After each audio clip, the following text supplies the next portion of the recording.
Good afternoon, everyone, and welcome to Congregation Beth Shalom for the third part of our three-part series, Jewish Law and Capital Punishment. Or is it Capital Punishment and Jewish Law? I think it's Capital Punishment and Jewish Law. Our first session was held by Danielle Kranjak, an esteemed educator and Jewish professional, formerly with the Jewish University Center and now with the Hartman Institute. Our second session was on biblical sources in Jewish law on capital punishment. Our second session was with yours truly, Rabbi Mark Asher Goodman, Interim Director of Derech and Youth Tefillah here at Beth Shalom. We went through some great sources. If you weren't able to see either of our first two sessions, we have the sources for Danielle Kranjak posted online, or they will be posted online shortly thereafter if I haven't already. My sources are also posted online at the BethShalomPGH.org website, as well as a video. The video of this session will also be going live and will be posted online after we're done. Before we get started, I'll do all the housekeeping and then kind of the spiritual housekeeping that comes with talking about a sensitive topic. The housekeeping is a lot of you are joining us on Zoom, so thank you very much for joining us. We're really glad to have you, especially on a chilly, chilly day here in early spring in Pittsburgh. And if you're not in Pittsburgh, I hope wherever you are, it is warmer there than it is here. The chat is open for anyone, so you can communicate with each other. Everybody behave. Additionally, if you have questions, for some reason our second microphone didn't get set up. So if anybody has a question in the chat, you can put it in there and I will kind of whisper in Marshall's ear and let him know that that we've got a question, although he'll let us know when he wants to open things up for questions. If you're here in the room and you'd like to ask a question, I'll just have you kind of come up to me and we'll kind of play that by ear, and Marshall, you'll just have to repeat the question on the microphone when we get to it. Those are the housekeeping things. The spiritual housekeeping is a repetition of the disclaimer I offered in both the second and the disclaimer explanation framing that Maggie Feinstein of the 1027 Partnership offered after the first class. And the thing that I said last time, because it's the most important line that Maggie said, was when a tragedy occurs in the Jewish community, the way the Jewish community engages with it is through learning, right? We talk about it and we process some things intellectually. This program is not actually about any given specific violent incident or tragedy. And that being said, I would be remiss and it would be exceedingly ignorant and insensitive for me to pretend like discussing capital punishment through a Jewish lens in Pittsburgh, Pennsylvania isn't directly related to the tragedy that occurred at Tree of Life with that synagogue, with New Light Synagogue, and with Dor Hadash. Because we engage with the material in an intellectual way, on some level, we do it to honor the victims, to bless their memories, and to take seriously the moral, spiritual, and legal ramifications that follow from an incident such as that. Of course, this trial is playing out through American jurisprudence and not Jewish jurisprudence. And yet, we are American Jews, and therefore we will engage with the conflict and the challenge morally and intellectually of capital punishment through both a Jewish lens and through an American lens. And that was the framework for the entire class. It's one of the reasons we really wanted, it's a nice segue into talking about Marshall, why we wanted Professor Marshall Dayan, a professor of law at the University of Pittsburgh, and someone with great experience and background as a defense attorney, specifically working in cases around capital punishment, to come and talk to us. That we could have a real conversation kind of theoretically about how the ancient rabbis 2,000 years ago, or how the Bible 3,000 years ago would approach capital punishment. But then we'd bring it down to brass tacks, that at the end of the day, we still live in a world, in a society where the worst criminals at least according to our society's definition of the worst, are potentially subjected to the death penalty and execution. And what are the responsibilities, the roles, and the manner in which that is carried out today, specifically in America, and how ought that to be? So with no further introduction, I give you Marshall Dayan.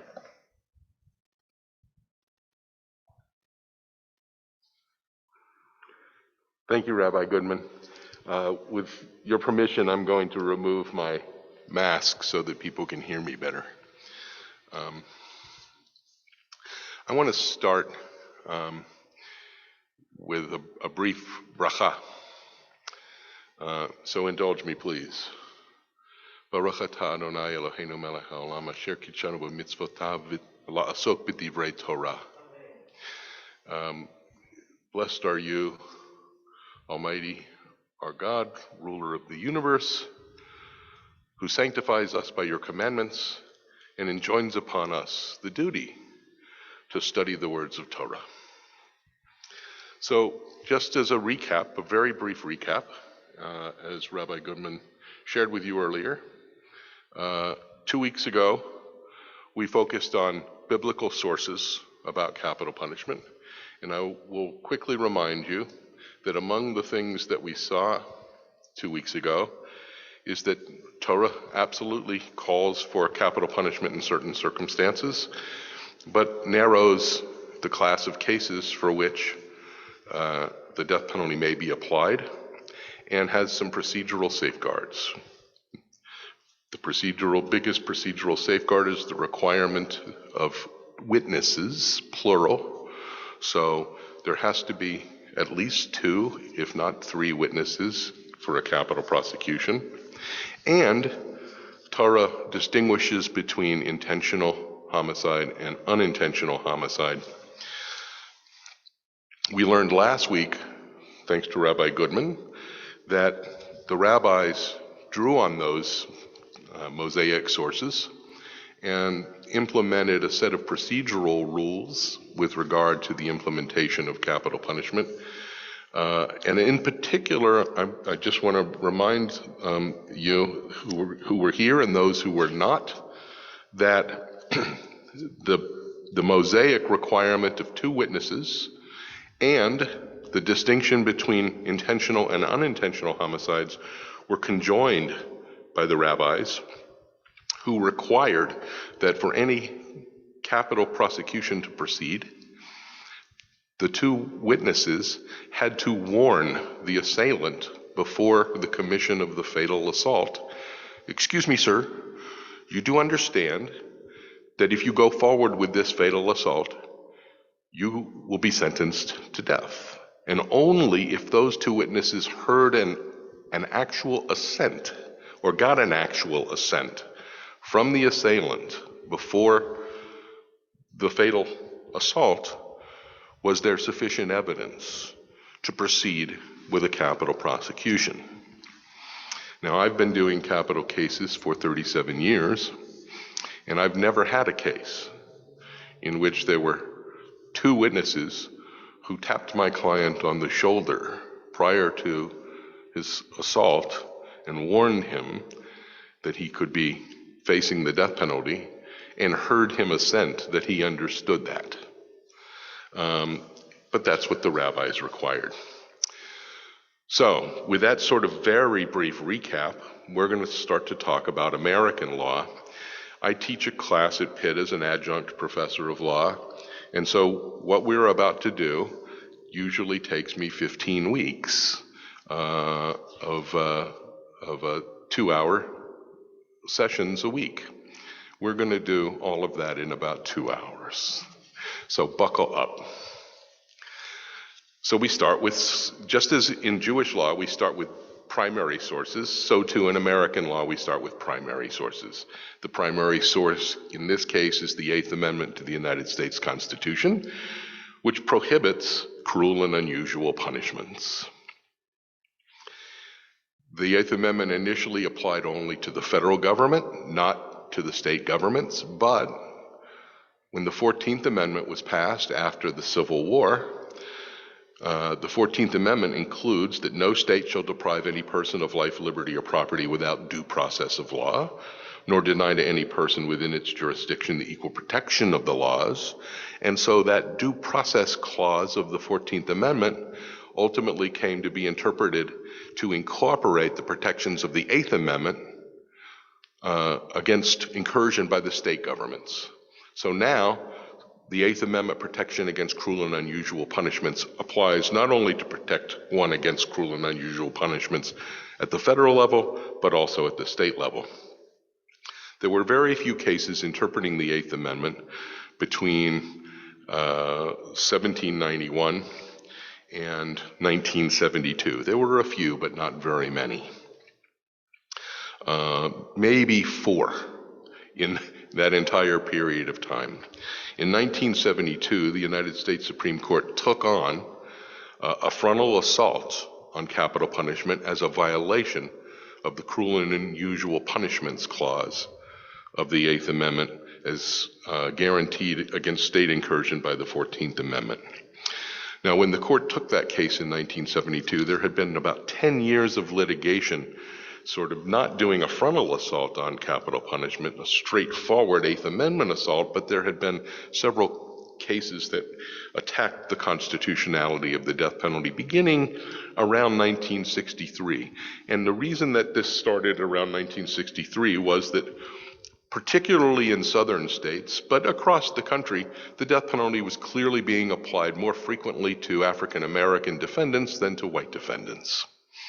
And so in 1963, a case an appeal was taken to the United States Supreme Court, which, by the way, the United States Supreme Court has no automatic appeals. They get to decide what they take, and they get roughly 5,000 to 7,000 requests every year and grant somewhere in the vicinity of 80 to 100 of those requests. So it's very difficult to get a case to the United States Supreme Court.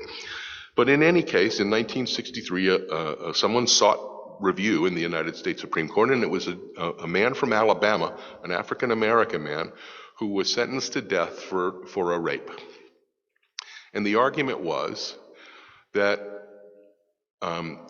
statistically they could show that the death penalty was being applied for rape cases really only against African Americans. White people committed rape, they didn't get sentenced to death. Black people committed rape, they did get sentenced to death.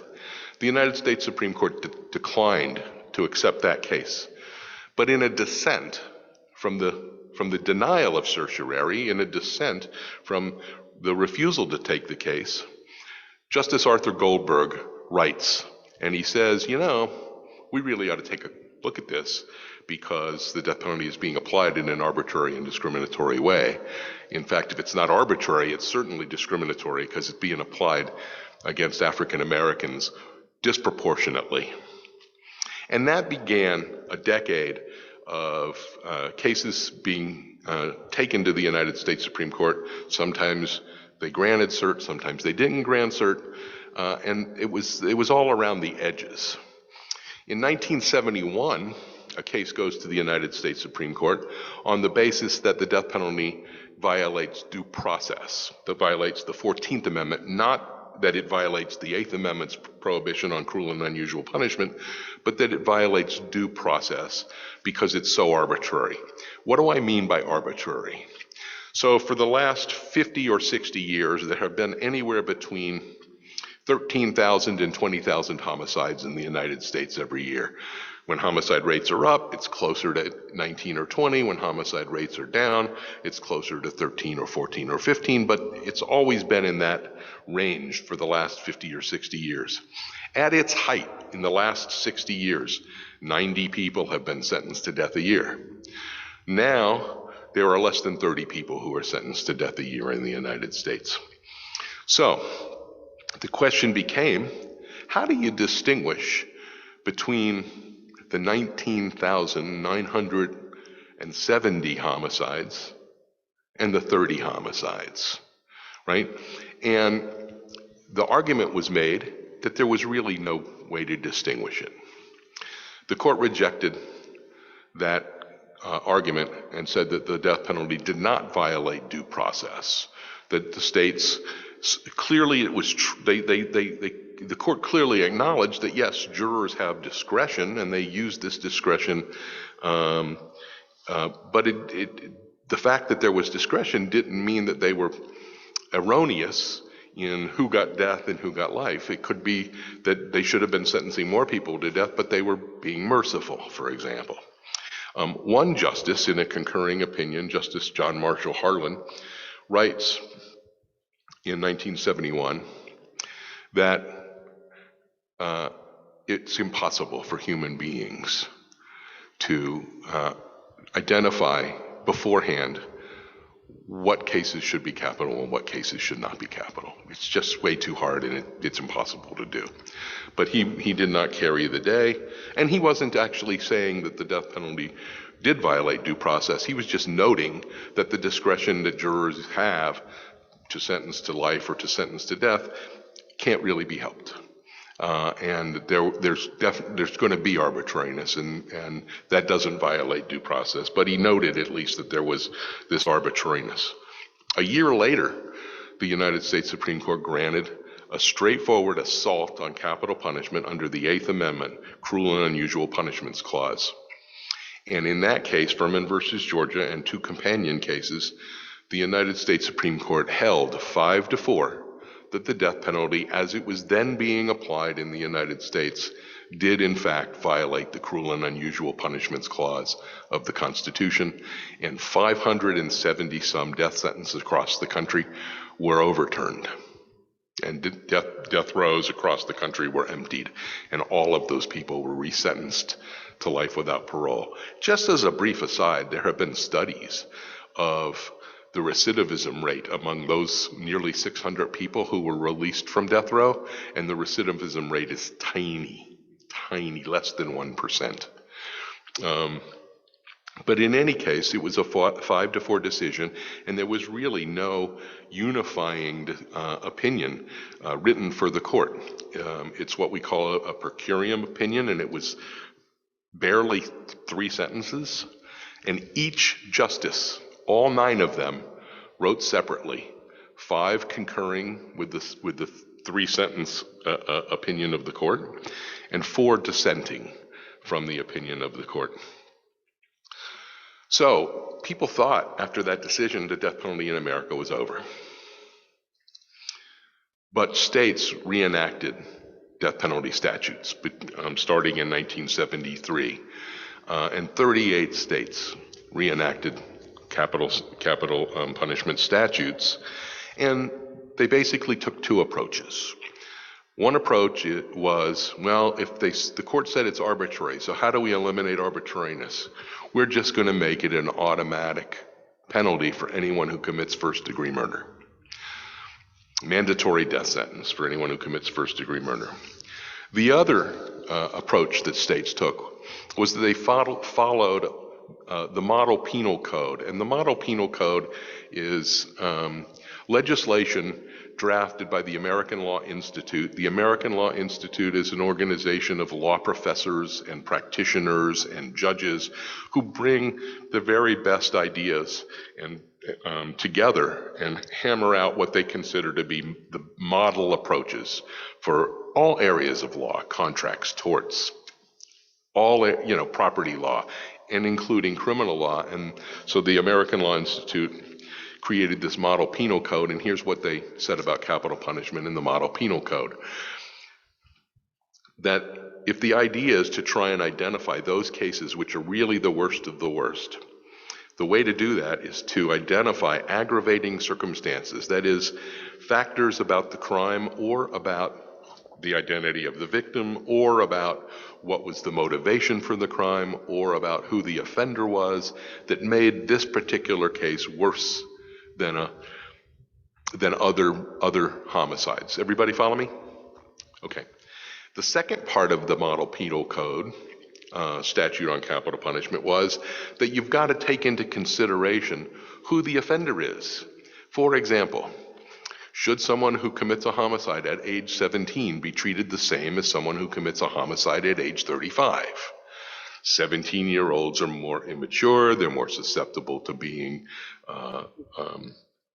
led or coerced. They're more impulsive and have less impulse control. So we should look at the characteristics of the offender. Everybody follow me?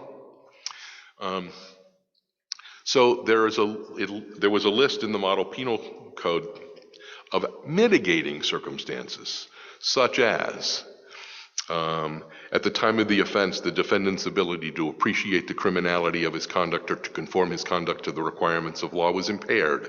Or, at the time of the offense, the defendant was under the influence of a mental or emotional disturbance, right? If there's mental health issues that are going on that do not rise to the level of insanity or incompetence to be tried, those mental health issues should certainly be taken into consideration as a mitigating circumstance for why the death penalty should not be imposed, rather than just ignoring the person's mental health status. There are a whole list of these mitigating circumstances. That's the Model Penal Code approach, and many states, including Pennsylvania, adopted that approach. Okay?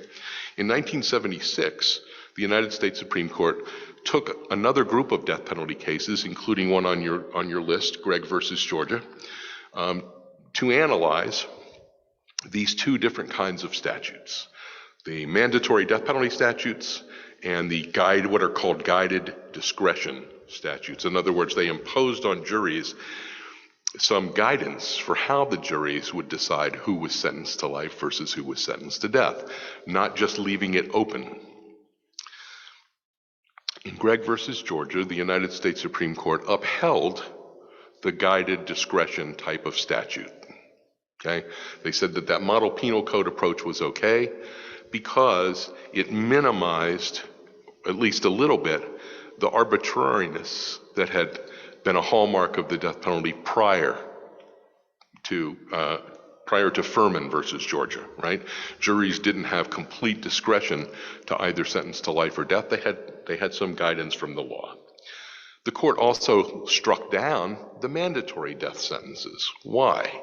Well, they struck down the mandatory death sentences in Woodson versus North Carolina. This is the last case on page 1 of the materials, because mandatory death sentences failed to allow the jurors to take into consideration the mitigating factors about the offender's background, character, and record, like his age, like his mental health status, like whether he was a follower or a leader.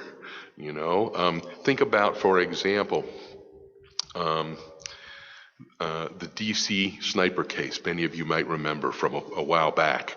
There were snipers in the Washington D.C. area that were shooting people at random. One of the defenders was a full adult, and one of the offenders was a much younger teenager who was under the influence of the older adult. Should that be taken into consideration? The court said yes, it has to be, as a constitutionally indispensable part of the process by which the death sentence is imposed. And you'll see some of that language at the bottom of page 1 and the top of page 2 of the materials. Now, let's talk for just a minute about those mitigating circumstances. If you'll look at item number 6 in the materials, you'll see the case of California versus Brown, where Justice Sandra Day O'Connor says in 1987, evidence about the defendant's background and character is relevant because of the belief long held by this society that defendants who commit criminal acts that are attributable to a disadvantaged background or to emotional and mental problems may be less culpable than defendants who have no such excuse. Okay?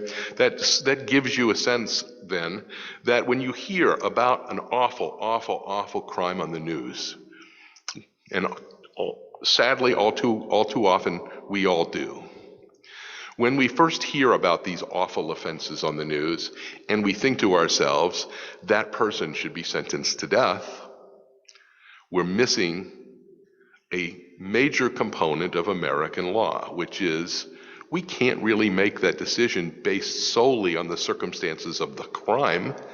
We have to look at the circumstances of the background, character, and record of the offender to know whether death or life is the appropriate punishment. Okay? Item number 7 to Aleppo sort of summarizes everything I've just been talking about for the last 5 minutes. Item number 8. As I shared with you early on, the death penalty in the United States has always been applied in a racially discriminatory manner. And that's what sort of started the modern legal movement to challenge the death penalty. And this is just Marshall's editorializing. It remains true today. But in 1987, actually slightly before 1987, because this case started in 84 or 85, a guy in Georgia, a Warren McCleskey, challenged his death sentence on the basis of a massive statistical study that was done by Professor David Baldus of the University of Iowa, in which Professor Baldus did multiple regression analysis of hundreds and hundreds of capital cases in Georgia. And what he concluded was that while Georgia had done a pretty good job of eliminating the racial discrimination on the basis of the race of the offender, what Georgia had not done is eliminated the racial discrimination on the basis of the victim's race. What he found is that when white people are killed, our American legal system results in a death sentence 3 to 4 times more frequently than when a person of color is killed. What does that tell us? It tells us that all of us who serve as jurors have a racial bias, and we value white life more than we value the lives of people of color.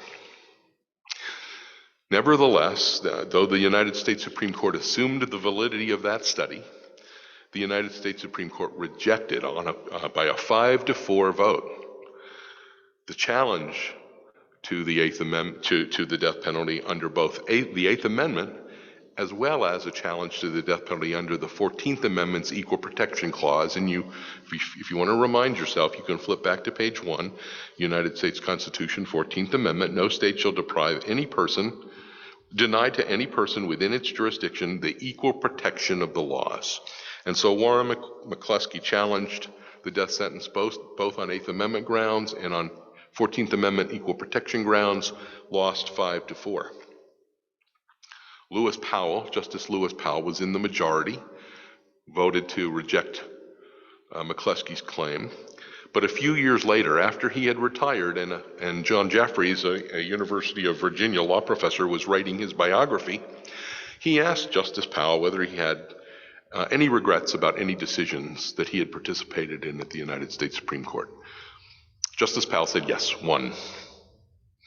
He says he would have changed his vote in the McCleskey case. He said, "I have come to think that capital punishment should be abolished." Well, Justice Powell wasn't the only justice who ultimately concluded that that was true. Harry Blackmun, who was put on the court by Richard Nixon in 1971, voted in the majority in Gregg versus Georgia, voted to uphold the constitutionality of the death penalty, voted in the minority, by the way, in Furman versus Georgia. That is, he was one of 4 dissenters who said the death penalty should not be struck down. He said in his opinion in Furman, by the way, if he were a legislator, he would vote to abolish the death penalty, but he said judges aren't legislators.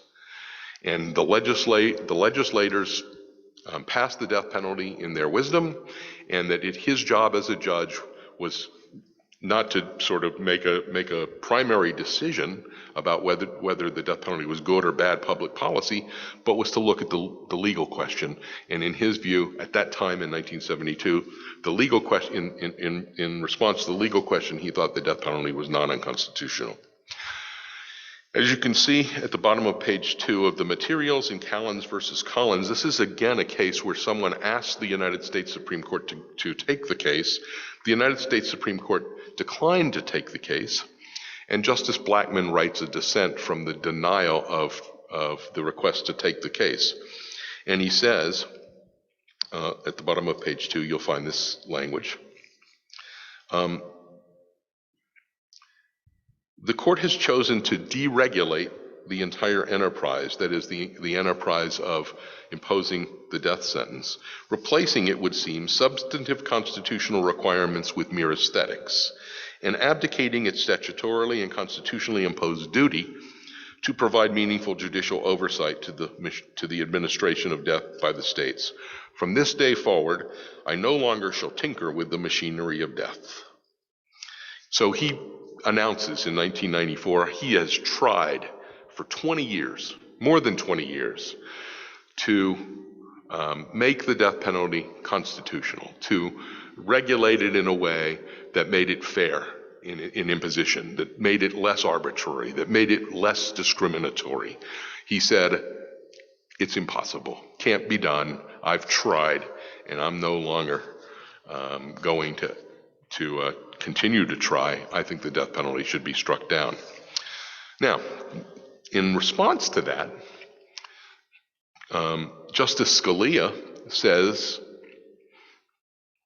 you know, interesting, Justice Blackmun, that you announce in this case, which is not a particularly heinous homicide, that you're going to give up this goal of trying to fix the death penalty. You're just going to declare it broken and therefore unconstitutional. But I find it interesting that you picked this particular case, because as I say, Justice Scalia said, it's not a very aggravated case. Why didn't you pick the case of Henry McCollum, which was sitting right here in court at the same time that this case was? Henry McCollum was convicted of a very, very aggravated homicide. And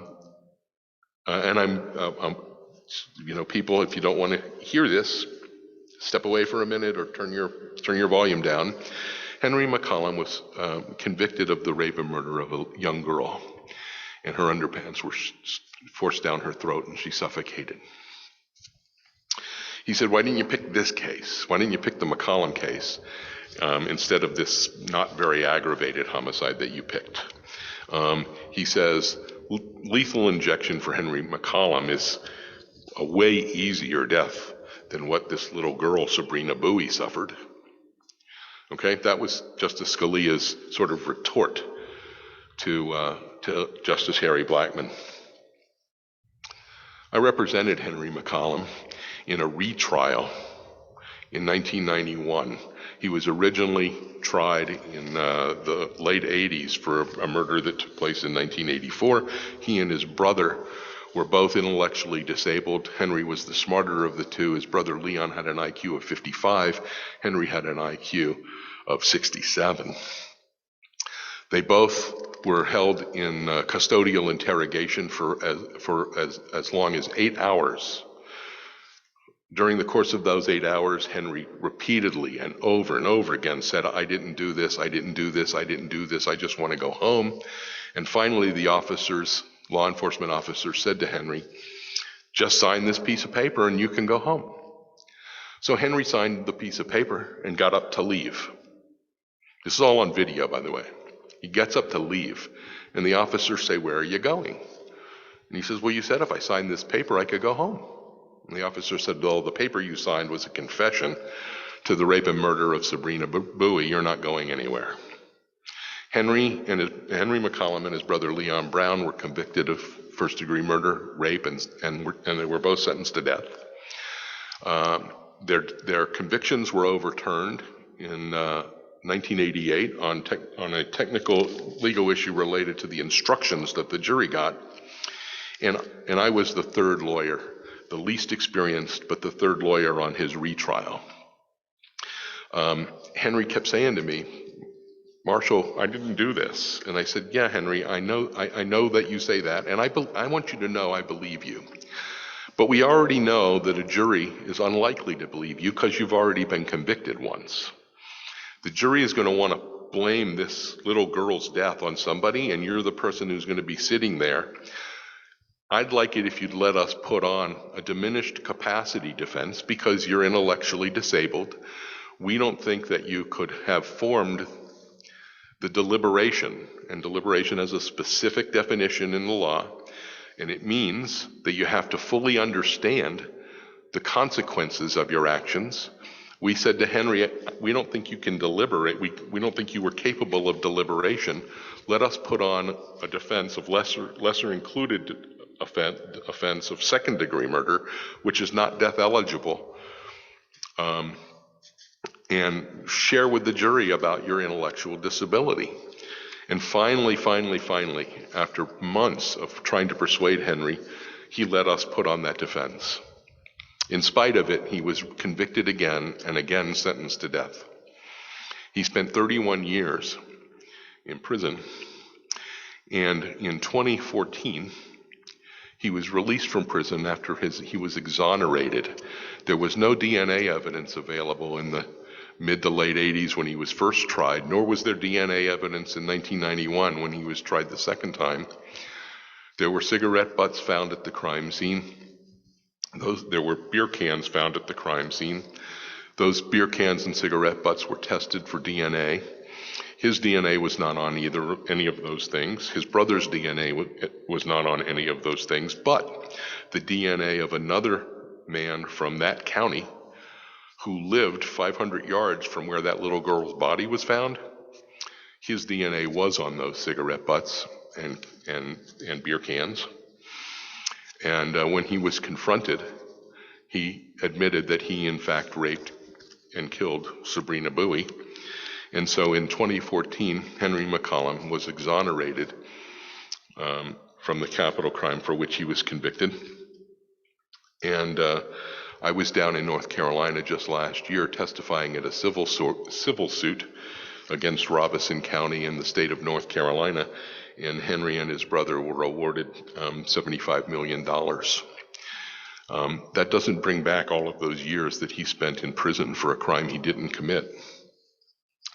But it means that he won't have to live in poverty for the rest of his life. His brother, sadly, can't live without care because his brother was sexually assaulted over and over again while he was in prison, and has to live in a group home, can't live on his own. I share that with you because there is a problem about convicting and executing the wrong people. And this is a problem that Rabbi Goodman talked about last week and that the rabbis were very concerned about. And that's why the rabbis imposed all of these procedural safeguards to guarantee against the wrongful conviction of people. And Rabbi Goodman talked a lot about what happens to witnesses who come into court and testify falsely, and that leads to a capital conviction. Then those witnesses then are eligible for the death penalty. I'm sure all of you who were here last week remember that. So there are just some statistics I want to share with you. Since 1974, 1,574 people have been executed in the United States. Since that same time, there have been 186 exonerations of people from death row. So when you think about 1574 and 186, it's about one in every 9 people who gets executed is probably innocent. And we know for a fact that there have been some innocent people who have been executed. There's a very famous case, high-profile case of a man named Cameron Todd Willingham, who was killed for having committed an arson in which his 2 daughters died. And after he was executed, the arson science that was used to convict him was completely and totally discredited, and the fire that the prosecution said was an arson is now believed that it was not an arson at all. It was an electrical fire that started accidentally. So, what we know about the death penalty is that it is fraught with racism, and that it makes mistakes, and way too many of them. I can tell you that there have been more than 200 cases in Pennsylvania since 1974 in which death sentences have been overturned because of ineffective assistance of trial counsel. What do I mean by that? Well, I'm going to get into that in more detail in a minute, or in a few minutes, but what it means is that their trial lawyers didn't do what they should have done, and that their performance at the trial fell below an objective standard of reasonableness, and that there was a reasonable probability that but for their unreasonably poor performance, the result of the trial would have been different.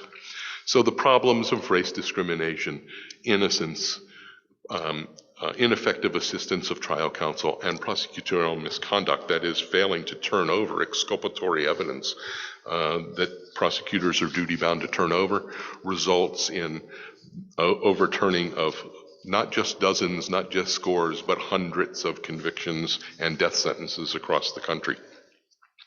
So now I'm going to ask that you turn to a different page, because we're going to start talking about federal habeas corpus, and there's a separate page that's a chart that's called The Journey of a State Death Penalty Case, and it's the last, for those in the audience, it's the last page in your materials, and I think it was probably, was it a separate document on the cloud?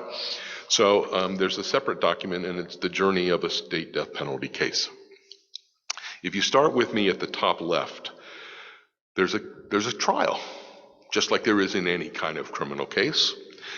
If a person is convicted and sentenced to death, that person can appeal to the state appellate court. In Pennsylvania, it's directly to the state Supreme Court. And indeed, in most states, it's directly to the state Supreme Court, although there are some states that have courts of criminal appeals, specialized appellate courts that just do criminal appeals. Texas, Oklahoma, other states have those courts of criminal appeals, and capital cases get appealed to those specialized courts of criminal appeals. What can be raised on a direct appeal? Only those errors that you can read when you read the transcript of the trial. So when those of you who have seen Law and Order, and I watch it every night, I want you guys to know, I watch it every night.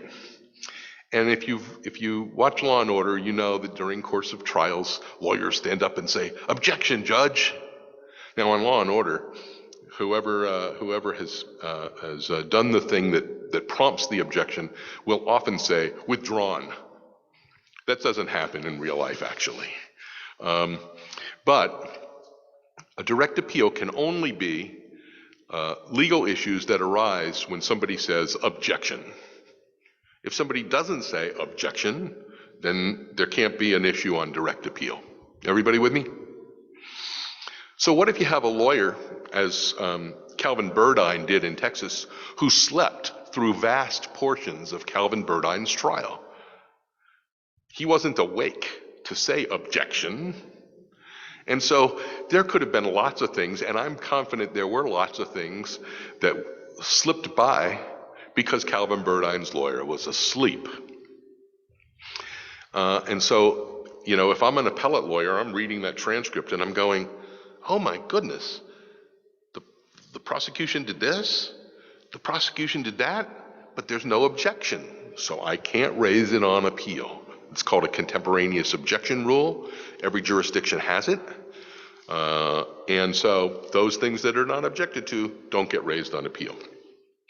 If the state Supreme Court affirms the death sentence, the conviction and the death sentence, then, as I shared with you earlier, the defendant can appeal to the United States Supreme Court. But remember, the United States Supreme Court gets 5,000 to 7,000 requests a year and grants review in somewhere between 80 and 100 cases. So the chances of the United States Supreme Court taking your case is really, really small.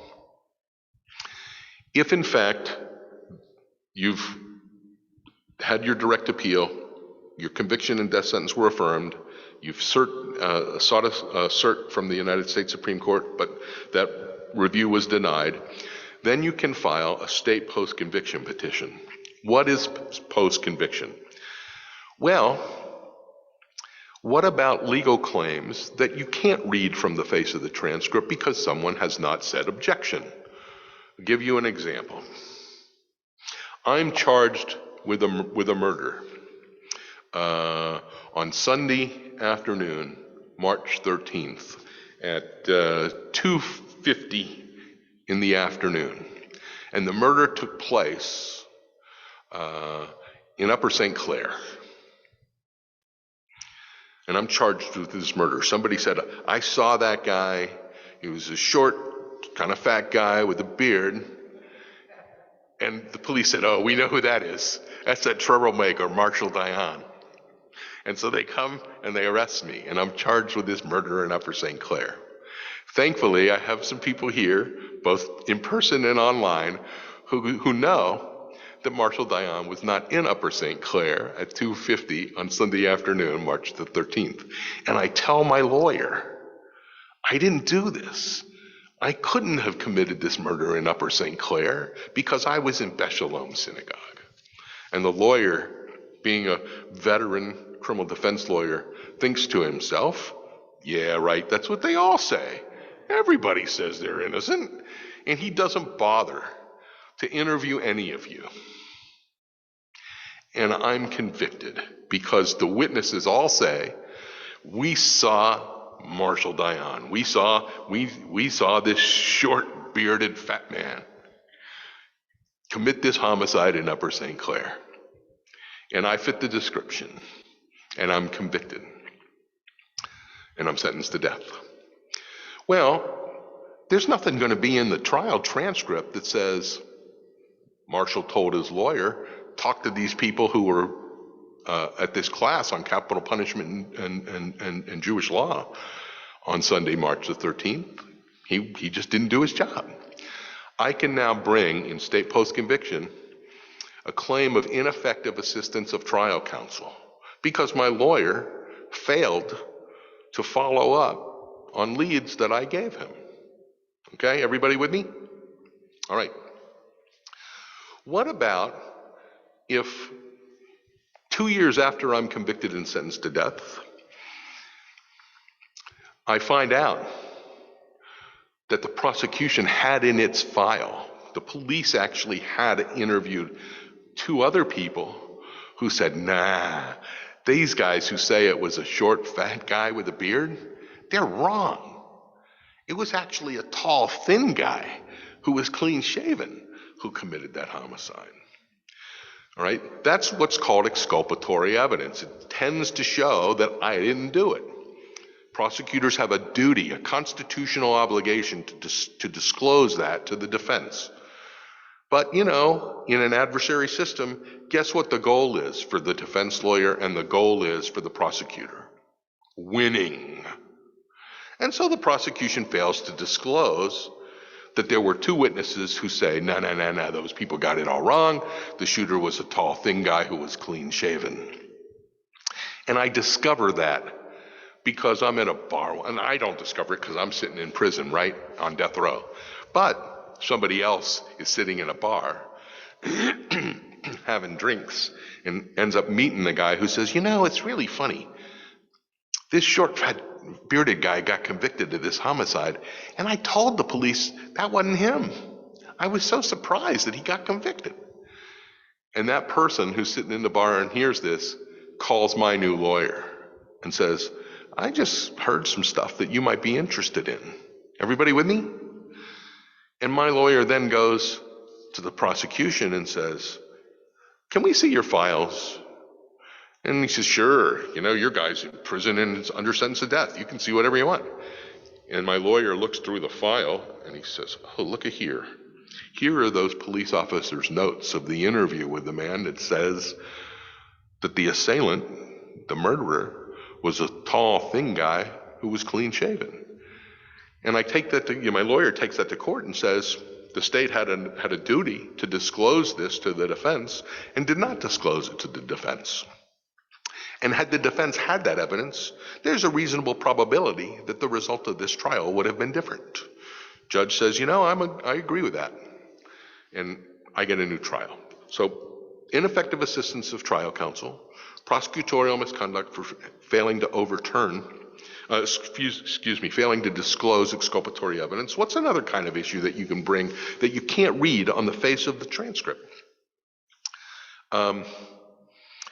What if 2 years after my conviction, my new lawyer goes to interview all of the jurors, and he reads in the transcript that the prospective jurors were all asked, Do you have any views about the death penalty that would prevent or impair your ability to be fair and impartial? What does that mean? If there are people who are adamantly opposed to capital punishment, they can't be fair and impartial in a capital case, can they?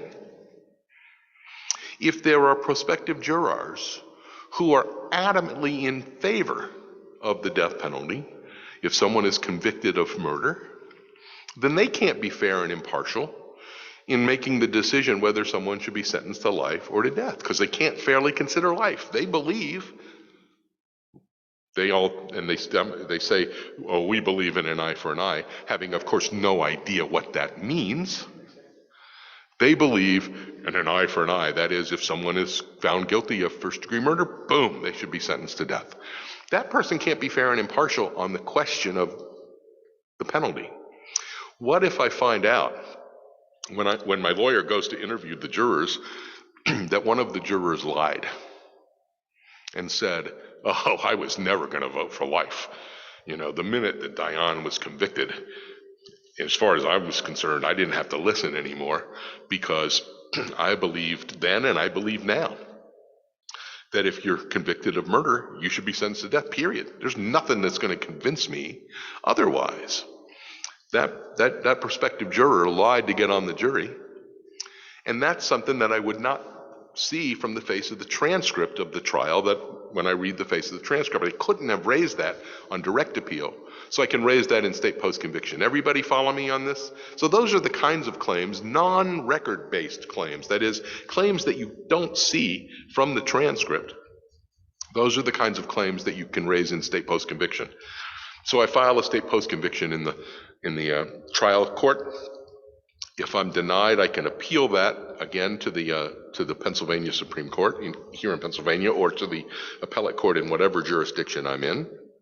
If that's denied, then again I can ask the United States Supreme Court to review this case again. I forgot to say this. So when we ask the United States Supreme Court to review cases, it can't be on the basis of some state law evidentiary issue.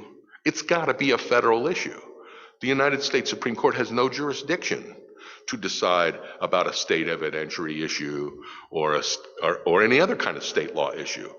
Only the Pennsylvania courts can adjudicate state law issues. So if you're taking something to the United States Supreme Court, it's got to be a federal claim, usually a constitutional claim.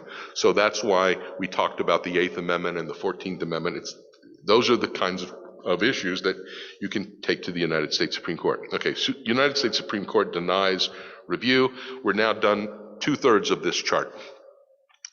So you say, why is there yet another level of appeals? Look to the top right column, petition for writ of habeas corpus, pursuant to 28 United States Code, section 2254. This came about. There is a habeas corpus that's mentioned in the United States Constitution, by the way, and its function, it goes all the way back to the Magna Carta. It goes back to medieval times, pre-medieval times in England. And the purpose of it was, what if a police officer just picks me up because he doesn't like me and charges me with a crime because he doesn't like me, and the system says that Dayan guy is big trouble. He's a big pain in the you-know-what, tuchus. And we want to stop all this trouble that he's causing. We're just going to put him in prison on some trumped-up charges and get him out of the way. Habeas corpus stands as a bulwark against that kind of arbitrary government behavior. Everybody with me? Now, that's not this habeas corpus. That is the habeas corpus in the U.S. Constitution. So what's this habeas corpus? Well, this stems from a Criminal Justice Act passed by Congress in 1867. What was going on in 1867? What was a big deal that had happened right before 1867? Let's think about that. Let me give you a hint. Think 1861 to 1865. All right? There was a civil war in the United States. And the 13th Amendment prohibited slavery in the United States of America. And the 14th Amendment gave citizenship to the newly freed slaves. Well, what do you think was going on in the criminal justice systems of the former Confederacy to those former slaves? They were getting the very kind of treatment that I talked about just a second ago that resulted in the writ of habeas corpus being created in the Magna Carta and being discussed and protected in the United States Constitution. So the Congress of 1867 had very little faith that state criminal processes were going to be fair to these new citizens. And they wanted to create a device that would allow federal judges who serve for life and who are not elected, they wanted to give federal judges an opportunity to review criminal convictions in state courts for certain people who they thought the states were not gonna, whose rights the states were not going to honor. Everybody with me? All right. So they created this statutory writ of habeas corpus, 28 U.S.C. 2254, allowing state prisoners, people who are convicted of convictions in state court, and please understand, state criminal law is generally a matter for the states. Generally, the federal courts don't have much say in what goes on in the state courts of in state court criminal law. But this device was created to allow federal judges to review state court criminal convictions just to make sure that people's federal constitutional rights were not violated. And as the provisions of the Bill of Rights, the provisions guaranteeing the right to counsel, guaranteeing the right to silence, guaranteeing the right to jury trial, guaranteeing the right to be free from compulsory self-incrimination, as those rights were incorporated into the concept of due process in the 14th Amendment, more and more and more constitutional rights started to apply to the states. Okay?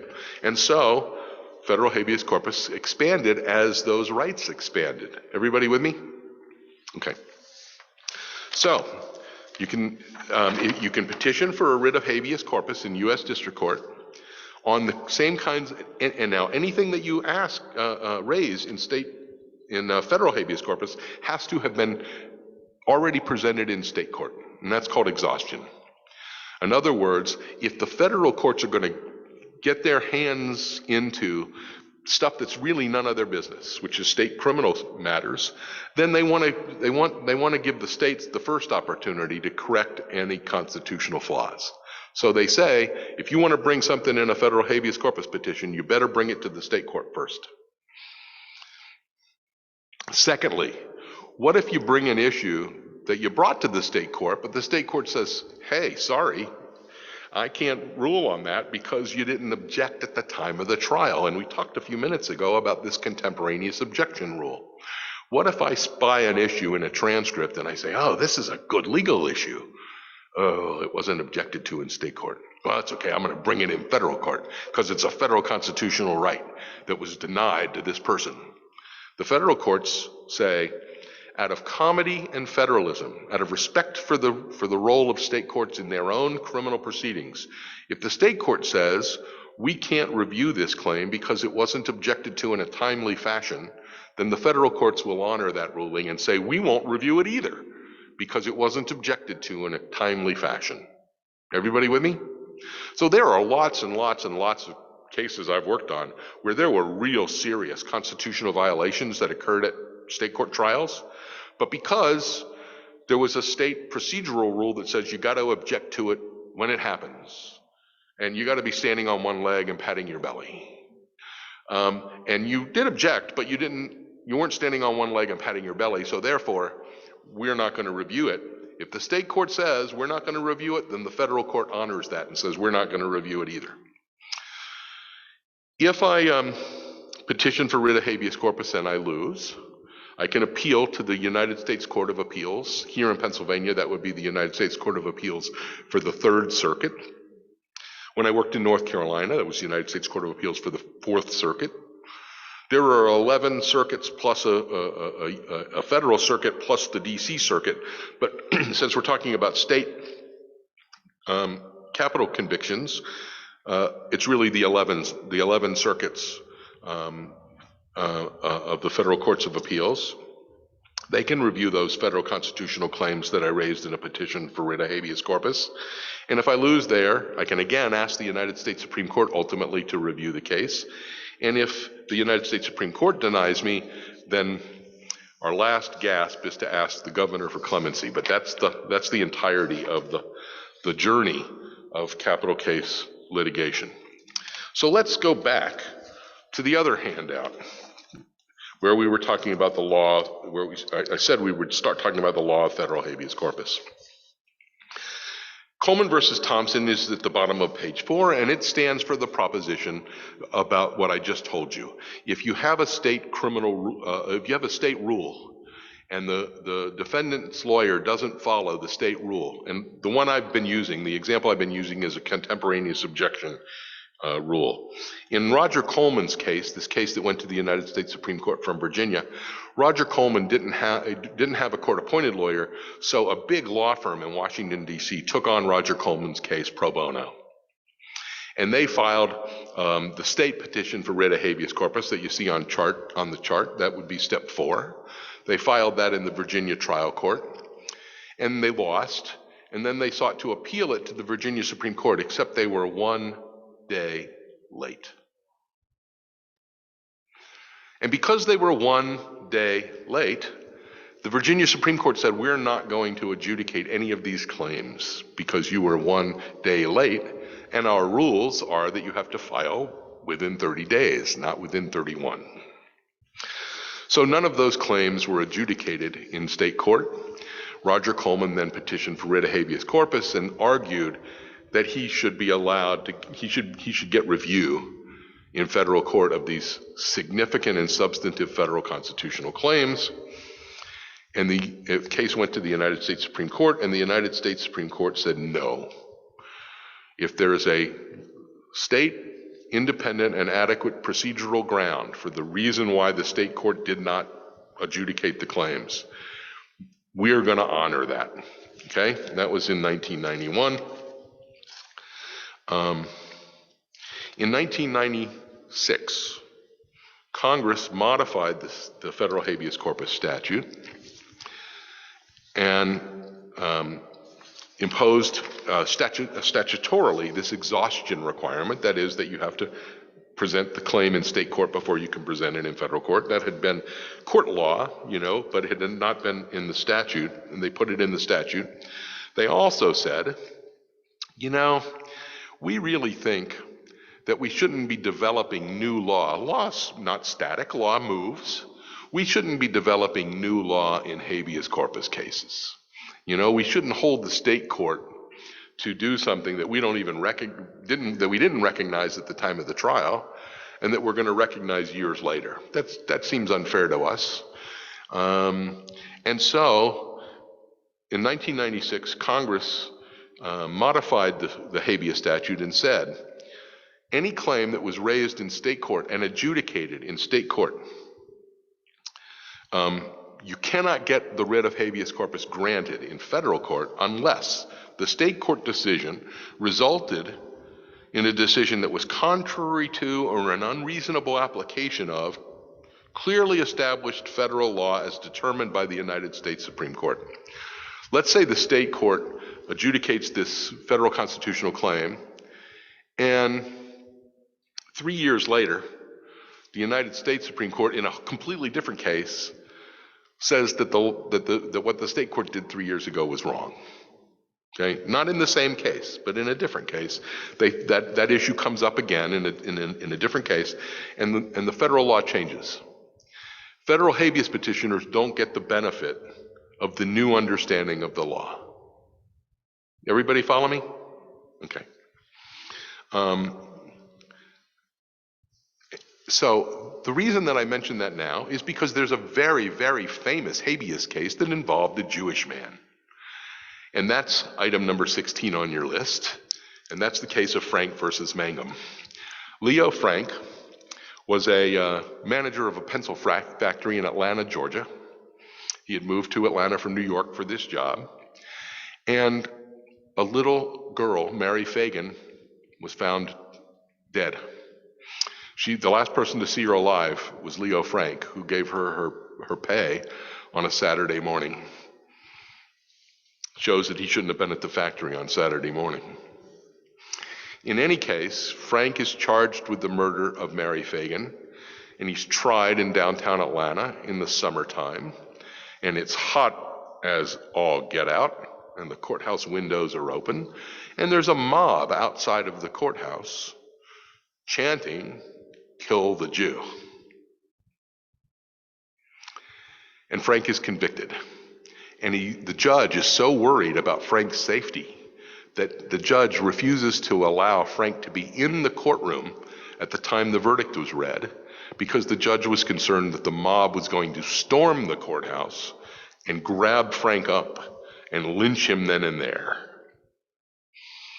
So Frank is convicted of this murder and sentenced to death. And one of the great constitutional lawyers in American history, Lewis Marshall, volunteers to represent Leo Frank on appeal because this group of Jewish citizens raised a bunch of money for the Leo Frank Defense Fund. The Leo Frank Defense Fund became what is now known as the Anti-Defamation League. And Lewis Marshall would be on everyone's lips but for the existence of Louis Brandeis. If Louis Brandeis had not lived, everyone that I'm talking to would know that Lewis Marshall was the greatest Jewish constitutional lawyer in American history. But because Louis Brandeis was so great that he blotted out the sun, nobody knows who Lewis Marshall is anymore. But Lewis Marshall was a brilliant constitutional lawyer. And he takes Frank's case to the United States Supreme Court, and what he argues is that the Sixth Amendment guarantees a fair and impartial jury. And that Leo Frank didn't have a fair and impartial jury because there was a mob outside. And the jury knew that somebody was getting lynched, and it was either going to be Leo Frank or it was going to be them. And so they convicted Leo Frank and sentenced him to death because they wanted it to be Leo Frank, not them, that got lynched. And Lewis Marshall said, that's not a fair trial. 7-2, the United States Supreme Court held that Leo Frank got all the process he was due. The Georgia Supreme Court looked at this issue, they rejected this issue, that was the process he was due. Oliver Wendell Holmes writes this brilliant dissent in which he says, shouldn't we, the U.S. Supreme Court, be the final arbiters of what is a fair and impartial trial? Are we really going to leave this up to the Georgia Supreme Court? But he loses, okay? And this Frank versus Mangum case was a federal habeas petition, and the very fact that the court even adjudicated it is a big deal. But they said, we're going to rely on what the Georgia Supreme Court did, and since they said it didn't violate due process, that's the process, that it didn't violate the fair and impartial jury requirement, Leo Frank got the process he was due. Now, just to finish the story about Leo Frank, a little while later, on the anniversary of Mary Fagan's murder, just to finish the story about Leo Frank, he is sentenced to death. Governor John Slayton of Georgia hears some evidence that didn't come out at trial, that Frank probably wasn't guilty. There was a janitor who was seen in the factory, and the fact that there had been a janitor seen in the factory never came out at trial. And so that was evidence that should have been turned over but wasn't turned over, and so the defense didn't know about the janitor. The governor of Georgia said, I'm a little queasy about this death sentence because maybe Frank did it, probably did, but there's a little evidence that maybe he didn't, and that didn't come out at trial. So the governor of Georgia, John Slayton, commuted Frank's sentence from death to life. Everybody with me? John Slayton gets run out of Georgia on a rail, has to move to California. as a result of his commutation of Frank's death sentence. On the anniversary of Mary Fagan's murder, a mob from Atlanta, Georgia, drives to Milledgeville, Georgia, about 80 miles away, pays a prison guard to let them into the prison. Leo Frank is taken out of the prison, driven back to Atlanta, Georgia, and hung from a tree. His glasses are found at the base of the tree, and he's lynched. And nearly 80 years later, a very old man who was a little boy at the time of this crime comes forward and tells the Georgia Board of Pardons and Paroles that the janitor had confessed to him, had told him that he did it, not Leo Frank. And the Georgia Board of Pardons and Paroles posthumously pardoned Leo Frank for a crime that he didn't commit. But in any case, Frank was convicted, sentenced to death. His death sentence was affirmed by the United States Supreme Court on habeas, rejecting this claim of that he was denied a fair and impartial jury. But 8 years later, in a case out of Arkansas called Moore versus Dempsey, where it was an African-American man who had killed a white man, and the white man he killed was a police officer who had come and busted into his house at 3 o'clock in the morning without announcing himself as a police officer, because Mr. Moore was a sharecropper on a farm in Arkansas, and the farmer, the white farmer who he worked for, said Moore owed him back rent. And so swore out a warrant, and the police officer breaks into Moore's house, doesn't announce himself. Moore hears a stranger break into his house and shoots the intruder. Moore is charged with first-degree murder of the police officer. He's convicted of first-degree murder and sentenced to death in a mob-dominated trial, very much like the trial of Leo Frank. That case goes to the United States Supreme Court on habeas corpus, and the United States Supreme Court actually adopts the earlier dissent of Oliver Wendell Holmes and says, you know what, this is what habeas is for. The state court had denied the claim, a fair and impartial jury claim, that it was a mob-dominated trial. We are going to overturn Mr. Moore's conviction and death sentence. And so from 1923 until 1996, federal habeas corpus courts did not have to rely on what the state court said. They could make an independent judgment about whether the Constitution had been violated in a trial. But in 1996, Congress took us back to the Leo Frank era and said, if the state court adjudicates the claim, the federal courts may not grant relief in a habeas petition unless the state court's conclusion was contrary to or a wholly unreasonable application of clearly established federal law as announced by the United States Supreme Court. All right. One other issue I want to get to quickly is, what about if someone is innocent? And the evidence of innocence is developed post-trial. That's item number 17 on page 5. Leonel Herrera was a Mexican-American living in Texas who was charged with the killing of a Texas Ranger, which is like a state trooper in Texas. The car was pulled over. State trooper pulls his car over for a speeding or something, and the officer is shot and killed. When police find both the officer and his car and the other car, they search through the other car, and in the console they find Leonel Herrera's driver's license. And so they arrest Leonel Herrera for the killing of this Texas Ranger. He is taken into custody and taken into custodial interrogation. And after a very long custodial interrogation, he ultimately confesses to killing the Texas Ranger. He's tried and convicted of the murder of the Texas Ranger on the basis of his confession. By the time of the trial, he has recanted his confession and says, yeah, I said it, but I said it because they were beating me. And they weren't going to stop beating me unless I signed the confession, so I signed the confession.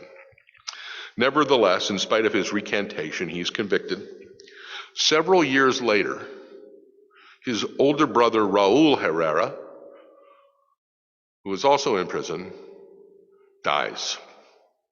After his brother Raul dies, Raul's lawyer comes forward and says, Raul told me a long time ago that he killed the Texas Ranger, that he left his brother Lionel's driver's license in the console to divert attention away from him, Raul, never thinking that his little brother would be convicted. Other inmates who were buddies with Raul also came forward and said, Raul told us that he was guilty of killing the Texas Ranger. By that point, Lionel Herrera had gone through all of the steps of the chart. And so he had no more legal issues to raise. So here's the legal issue he raised. And the United States Supreme Court ultimately took this case. Does it violate the cruel and unusual punishments clause of the Eighth Amendment to the Constitution to execute someone who is probably innocent? In a 5-4 decision, the United States says that is not unconstitutional. It does not violate the Eighth Amendment. Habeas corpus stands to protect legal rights, not to correct factual errors. If there is no legal issue, that's not what habeas corpus is for. What Lionel Herrera can do is talk to Governor Ann Richards and ask her to commute his sentence. But that's the only remedy he's got. Everybody with me? Okay? So innocence doesn't matter unless you can tether that innocence to a legal claim. Okay? Now, I want to draw a comparison and a contrast between the Lionel Herrera case and an Israeli case. And that's item number 18, the bottom of 5 and the top of 6 in the materials. And that's the case of John Demjanjuk. John Demjanjuk was a Cleveland auto worker who was identified as being a guy named Ivan the Terrible, who had committed atrocities during the Holocaust. And he was extradited in a very high-profile extradition. He was extradited from the United States to Israel to face trial for war crimes. Israel has the death penalty on the books for 2 crimes: genocide and aggravated battery. It has only been applied to genocide twice, in the case of John Demjanjuk and in the case of Adolf Eichmann, but it has never been applied to aggravated battery. Aggravated terrorism. That's what I meant to say. I apologize. Aggravated terrorism. It has never been applied to aggravated terrorism. So John Demjanjuk is tried in the Israeli courts for genocide, for being Ivan the Terrible. And lots of Holocaust survivors come to court and testify that man, John Demjanjuk, was Ivan the Terrible. And he's convicted and sentenced to death. While his case is pending at the Israeli Supreme Court, the Soviet Union collapses. And Russian records are made public, and they reveal that John Demjanjuk was absolutely not Ivan the Terrible. Turns out John Demjanjuk was a Nazi guard at Sobibor, killed people, tortured people, but was not Ivan the Terrible, and that's what he was charged with in the Israeli courts. And so the Israeli Supreme Court overturns his conviction because while he was a war criminal and while he killed people, he was not who they said he was. And the Israeli Supreme Court said, we will go past any procedure. We will overlook any conviction if there is evidence of innocence. So I want you to contrast the United States Supreme Court's saying innocence doesn't really matter versus the Israeli Supreme Court saying innocence is maybe the only thing that matters. If not the only thing, then it's darn important. John Demjanjuk was ultimately extradited from Israel to Germany for genocide charges there on who he really was, the guard at Sobibor, but not for being Ivan the Terrible. But I wanted to draw the distinction between three different cases: Leo Frank, Leo Herrera, and John Demjanjuk. Okay? So we've now sort of covered American law and capital punishment. There's lots more about jury selection and other things, but I've given you the basics about American law and the death penalty. What I've also included is that there are problems in administration of the death penalty in the United States, and we've talked about some of them. Race discrimination is still a really big problem, and what I want you to understand about that is, even in a case where there are no racial overtones, where there are no racial implications, where there is no chance of race discrimination, the very fact that we're continuing to employ capital punishment means that the institution is continuing. And the institution generally is a racist institution. And if that offends some people, I'm sorry, but the evidence is really overwhelming. The death sentence is still imposed 3 to 4 times more frequently on people who kill white people than on people who kill people of color. We as a society clearly value white life over the lives of people of color, and we do it when our juries convict and sentence to death. There's still a problem of wrongful executions, and in other kinds of cases, we can fix it. In capital cases, sometimes we can't.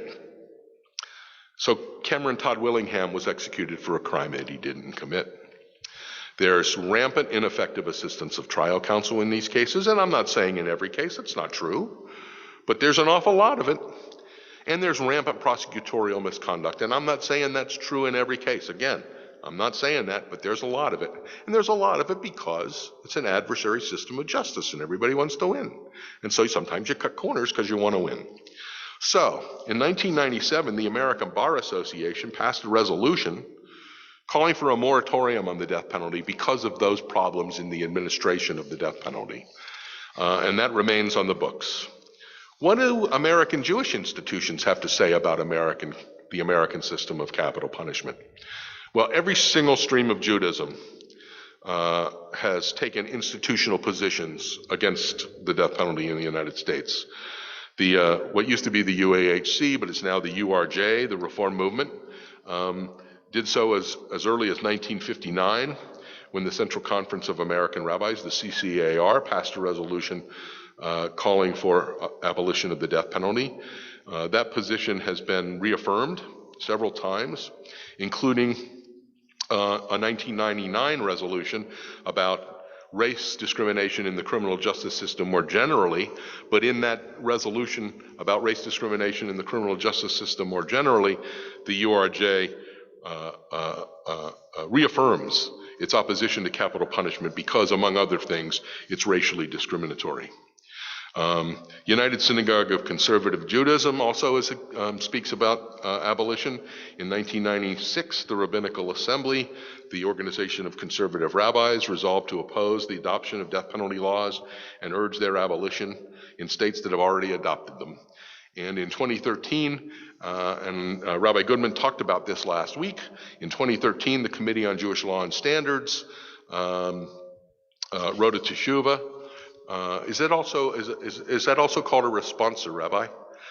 Wrote a responsa saying that the death penalty is unfair and that Jewish people really shouldn't participate in capital cases. To let you all know, I took the opposite position and spoke directly with the drafter of that responsa, Rabbi Kamenofsky, and my position is that if those people who are thoughtful about the issue even people who favor the death penalty under certain circumstances but are thoughtful about it, if they withdraw from being involved, then that creates a vacuum. And then only people who really are very supportive of the death penalty end up being involved in the process, and that's not good for anyone. In 2000, the Union of Orthodox Jewish Congregations endorsed a moratorium on the death penalty because of the significant problems in its administration in the United States. In 2003, the Reconstructionist Rabbinical Association did likewise. The American Jewish Committee opposes capital punishment, and the JCPA, the Jewish Council on Public Affairs, which is sort of an umbrella organization of over 100 major Jewish organizations nationally, passed a resolution calling for a moratorium on the death penalty because of its problems in administration, the race discrimination, the prosecutorial misconduct, the ineffective assistance of counsel, and the problem of wrongful convictions. One last thing, and then I will open the floor to questions. In the very famous passage that Rabbi Goodman taught last week, Mishnah Makot, where the rabbi said any Sanhedrin that would impose a death penalty once in 7 years, that would be a bloody court. And then the next rabbi said, or even once in 70 years. And then rabbis Tarfon and Akiba said, had we been in the Sanhedrin, we would never have voted for the death penalty. And then there was a dissenting opinion, you might recall. And the dissenting opinion said, then you would increase bloodshed in the land of Israel. What was that argument? That was a deterrence argument, that the death penalty will deter homicidal conduct. That issue has been studied by social scientists in the United States going on now 75 years. And there is no credible evidence one way or another. It cannot be proved either that the death penalty does deter more than life imprisonment without parole, or that it doesn't deter more than life without parole. It simply has been unable to be proven, and there was a terrific study done by a guy named Daniel Nagin, who was for quite a long time here at Carnegie Mellon, but has since moved on. I believe he's at Harvard now, but I'm not 100% sure, but I'm pretty sure he's at Harvard now. But he was here at Carnegie Mellon when he did this study, and he's analyzed all of the studies over the last 75 years. He and a group of social scientists, and they concluded it's simply not provable one way or the other. I will tell you anecdotally that I've had clients tell me the death penalty is not a deterrent because nobody thinks they're going to get caught when they engage in the criminal conduct. That they just don't think about it that way. They don't think, the death penalty will prevent somebody maybe from committing a crime in the future. But the cost to that, of course, is the wrongful conviction of someone who you then execute for something they didn't do. What we as a society have to ask ourselves is whatever increase of not deterrence, but whatever increase there is in prevention over life without parole, which I can't imagine there's very much. But if there, and remember, I shared with you early on that there had been a study of recidivism among the Furman class, and it was incredibly low, less than 1%. So the question is, can we prevent future homicide? Is there enough prevention effect in the death penalty over life without parole to justify the mistakes we know are going to happen because we're all human, right? So we know that there are going to be errors. That's a question that we as a society need to ask, because in a democratic society, guess what? We're all responsible, as Rabbi Heschel taught us just over 50 years ago, I suppose.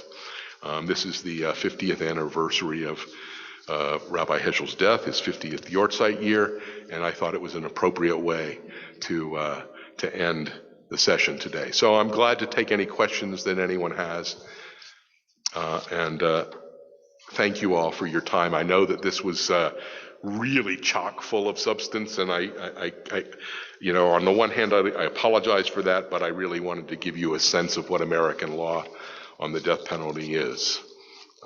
So, thank you. Yes. I have a question. It's maybe a little odd, but I think one of the questions that I've always had about the punishment aspect is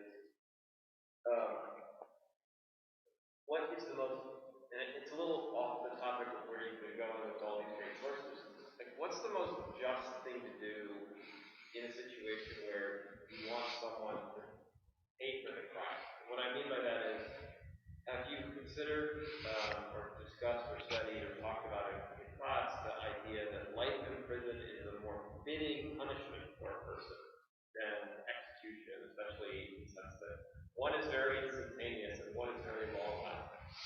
If you can summarize that. So the question is whether or not I've thought about or discussed, or if there is literature out there about whether or not death or life imprisonment is actually a worse punishment. Okay? And people are of different minds about that. I will tell you that my view is that life may well be worse, it may well not be.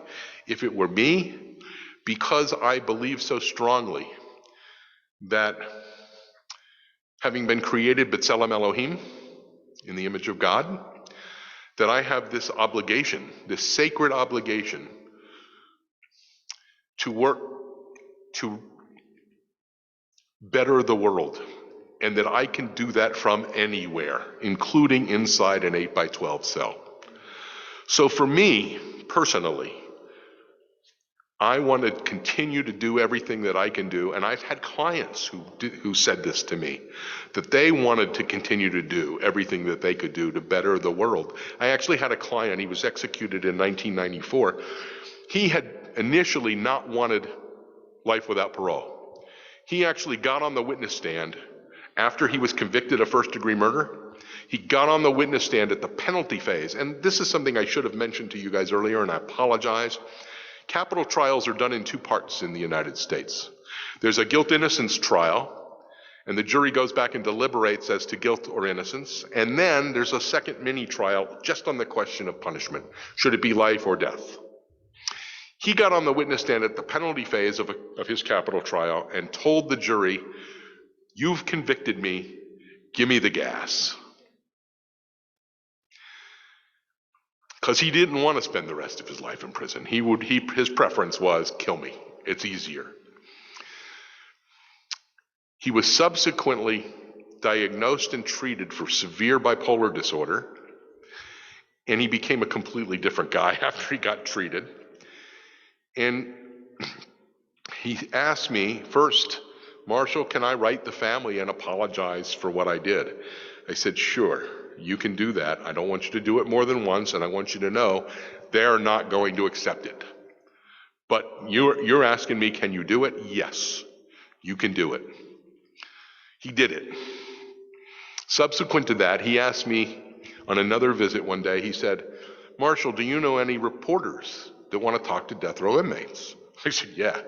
You know, there's a saying in journalism, if it bleeds, it leads."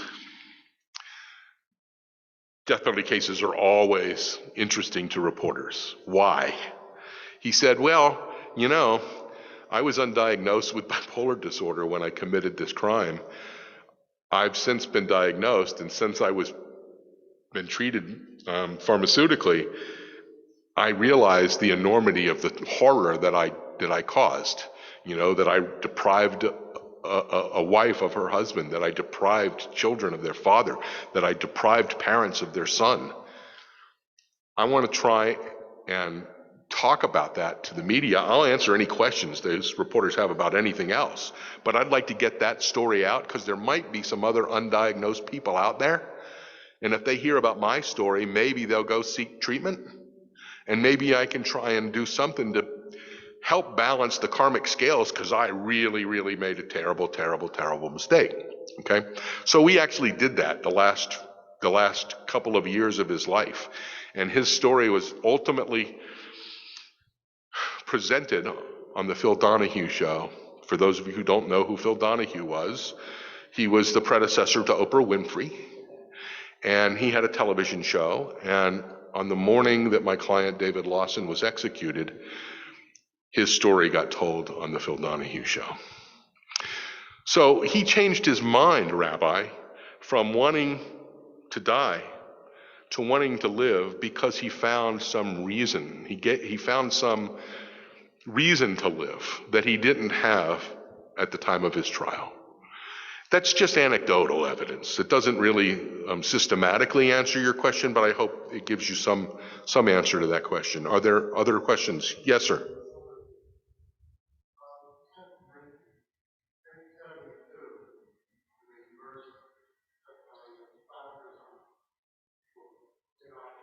Yes. Yes. All right. So the question was, let me repeat the question. The question is, what are the conditions of confinement from death row to a life in prison sentence? Until recently, most death rows in the United States were solitary confinement, 23 hours a day, 7 days a week. You could get out of your cell for a shower every other day. You could get out of your cell to go outside for 1 hour twice a week, unless the weather was inclement, in which case you simply didn't go out. Okay? Now, remember, every state is different and the federal system is different, but I'm giving you a general sense of what life on death row was like until very recently. Over the last 2 or 3 years, federal courts have begun to recognize that that condition of confinement is itself cruel and unusual punishment and violates not only international law, but the United States Constitution.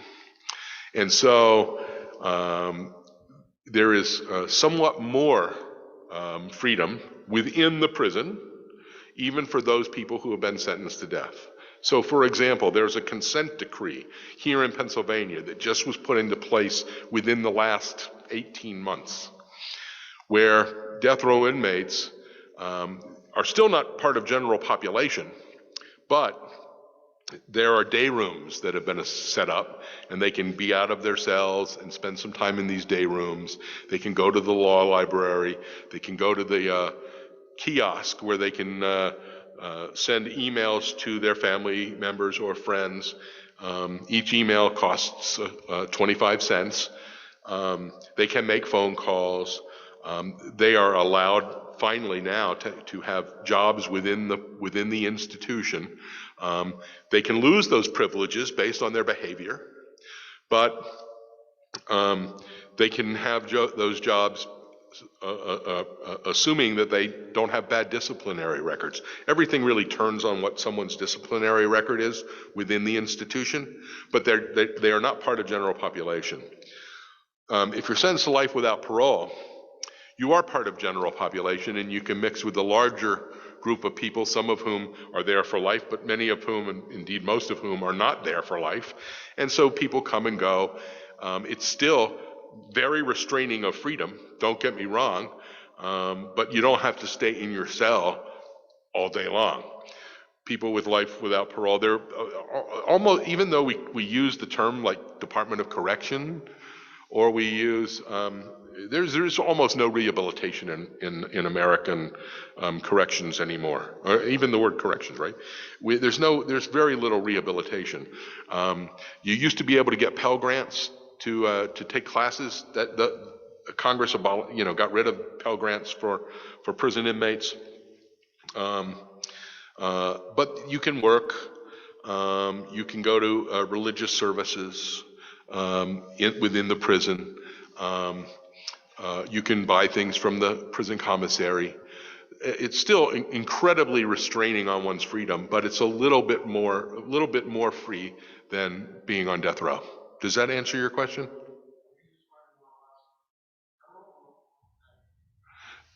One more time.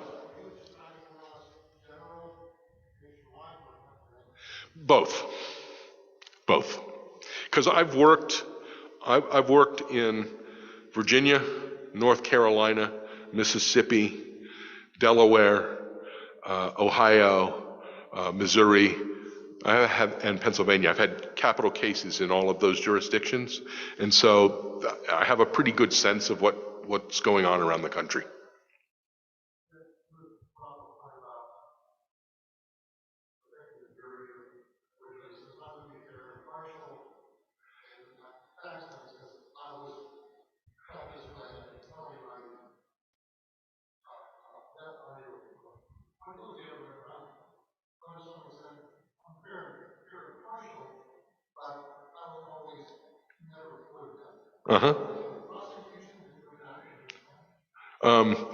No. So in the American system, generally speaking, prosecutors don't get to appeal.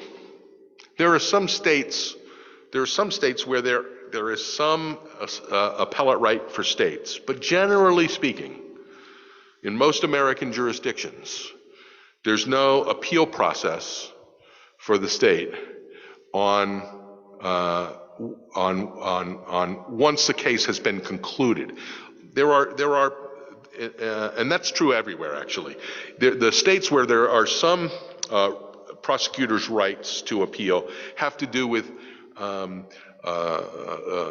secondary issues like, for example, what if there's a motion to suppress evidence and the judge suppresses the evidence on some Fourth Amendment ground? In some states, the prosecution can appeal the suppression of the evidence, and if the appellate court says, "Oh, that evidence shouldn't have been suppressed," then the trial goes forward. But once the trial is over, the prosecution can't appeal, and that's because there's a prohibition against double jeopardy in the United States Constitution. You follow me? Okay. Are there other questions? Are there any questions in Zoom land? All right. Thank you all very much for your attention. Oh, there's another question. Okay. The question is from Joe Kuczynski, and the question is, ask Marshall what, if any, impact that may have on the government's prosecution of the case. So the case that he's talking about, sorry, going back, he asked about the Tree of Life case. Yes. He says the following. Two of the three congregations that were victims of the October 27th attack publicly opposed conducting the shooter's trial as a death penalty case. And then to conclude, what, if any, impact would that have on the government prosecution? All right, so the question was, in the Tree of Life case, two of the three congregations have publicly opposed a trial and expressed their preference for the case to be resolved by way of a plea. And the case could be resolved by way of a plea because it's been in the public domain for a very long time that the defendant is willing to plead guilty to everything in exchange for 75 life sentences.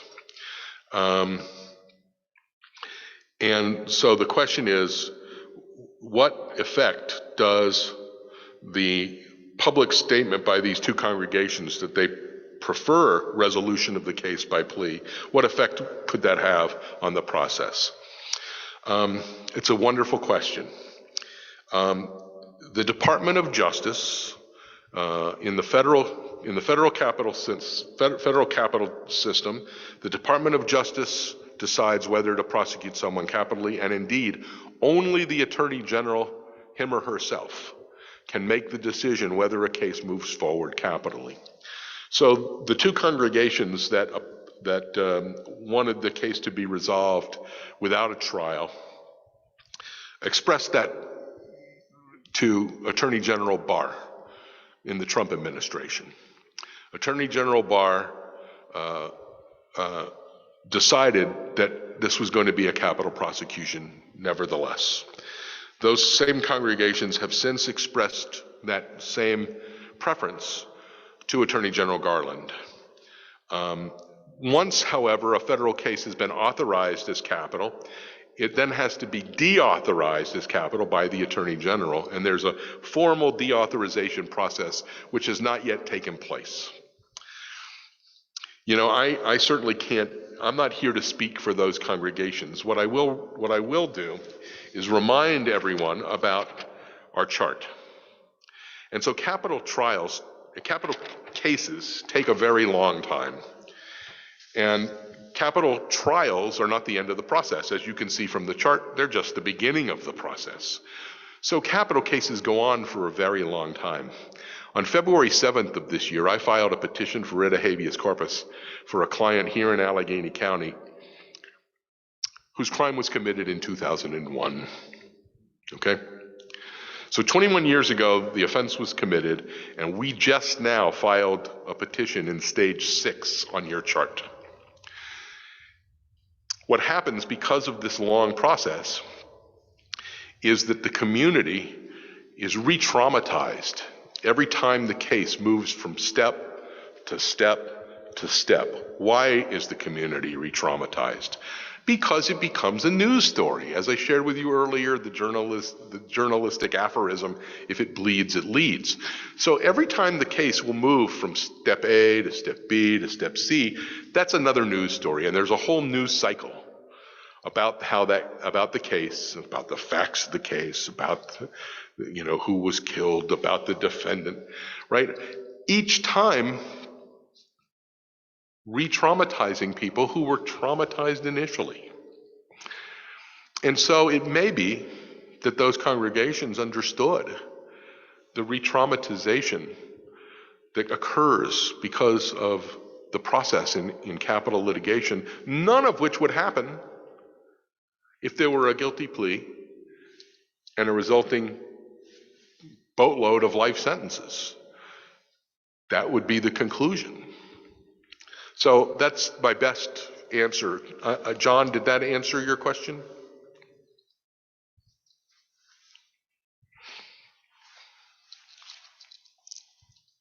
I just want to ask everyone to give Marshall a round of applause. I didn't ask for my own round of applause when I got up here, and I'm not sure I did it for Danielle. So Danielle, wherever you are, I apologize.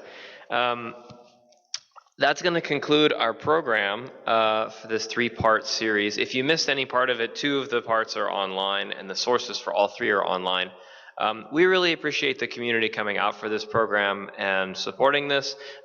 This is the kind of programming that the Deter program, which is the adult education and programming wing of Congregation Beth Shalom here in Pittsburgh, really is establishing itself in I think it's our 7th year or 6th year of the program existing. We want to create innovative, interesting, important social, cultural, musical, educational programs that are available to the Pittsburgh Jewish community and nationwide. And if you're interested in kind of keeping up on what we're up to, you don't got to be a member of Congregation Beth Shalom to be involved in some of our programs. You can go to the synagogue's website. At the bottom of the website, there's a sign-up list for all of our upcoming programs. This, as Marshall said, we're in stage 6 of this case in his final question. I imagine that education and conversation around these kinds of issues will continue in the Jewish community for a very long time. And we are always available as a place to have that conversation, to hold that space. They won't necessarily all be lectures going forward. So over the coming months and years, we hope that innovative and interesting Jewish programming of all kinds can be something that you might be able to engage in. So thank you all for being here, and I hope to see you next time at a Derech program. Thanks finally to all of the participants, anyone who asked a question, anyone who made a small donation, and of course finally to our speakers, Danielle Kranjek, Marshall Dayan, and Rabbi Mark Asher Goodman. Thanks again.